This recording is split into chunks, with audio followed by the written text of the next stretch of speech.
রবিবার বিকেল ৩টে নাগাদ ক্রান্তি ব্লকের দক্ষিণ সারিপাকুড়ি মহাকাল স্থান মাঠে অনগ্রসর শ্রেণী কল্যাণ দপ্তরের আর্থিক সহায়তায় ৬টি রাস্তার ফিতে কেটে কাজের শুভ উদ্বোধন করলেন আদিবাসী উন্নয়ন ও অনগ্রসর শ্রেণী কল্যাণ দপ্তরের মন্ত্রী বুলুচিক বড়াই।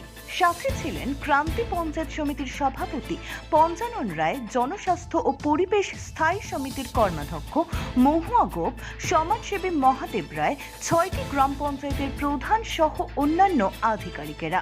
মন্ত্রী বুলুচিক বড়াইক বলেন, অনগ্রসর শ্রেণী কল্যাণ দপ্তরের পক্ষ থেকে প্রায় ১.৫ কোটি টাকা ব্যয় ২টি গ্রাম পঞ্চায়েতে ৬টি রাস্তার কাজের উদ্বোধন করা হয়েছে।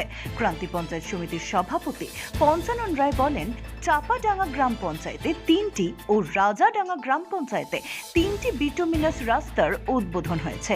এজন্য মাননীয় মুখ্যমন্ত্রী মমতা বন্দ্যোপাধ্যায়কে আমরা ধন্যবাদ জানাই। ব্যুরো রিপোর্ট, সবার খবর, সব সময়।